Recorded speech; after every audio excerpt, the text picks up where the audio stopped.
Peggy 16.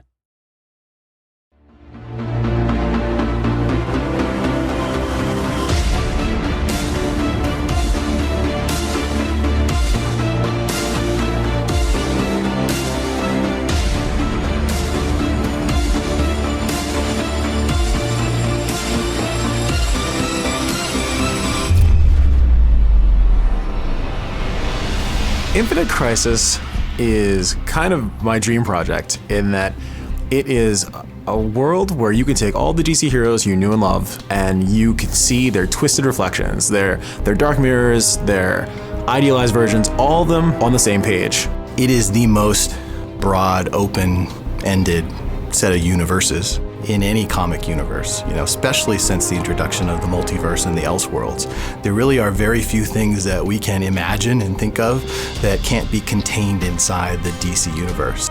Jeff Johns, he's a visionary, and he's also a person who legitimately understands, like, hey, these are our characters.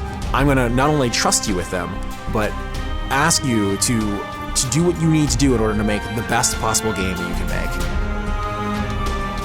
I feel like DC has become absolutely integral to just the experience of the game, because without the DC multiverse, this just doesn't work.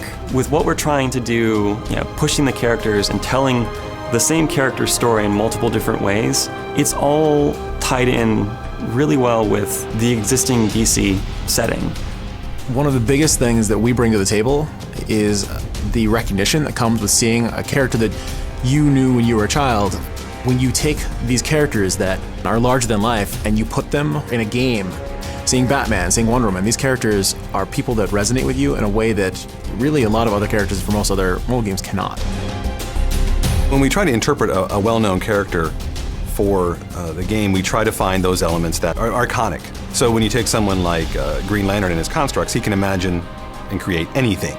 We can't have him do that because, well, there's a variety of reasons why that would just be a bad idea for the game and for the feasibility of making him. So we try to find things that are representative of him in his constructs.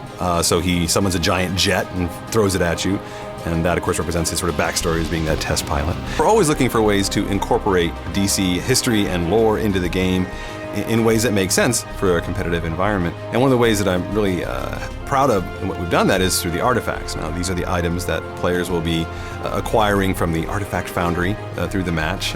These are items that increase the power of their champion, so that makes them better able to deal with the threat at hand. And each of those items is named after an item from DC history. We have Two-Face's coin, and we have Atlantean artifacts, things like that. And those items have a history to them. It's the history that, in a sense, gives them their power. The multiverse is our license to do almost anything we want, and I'm really excited by it. Being able to make a alternate universe version of Superman, specifically one that DC hasn't even explicitly made yet, is very exciting.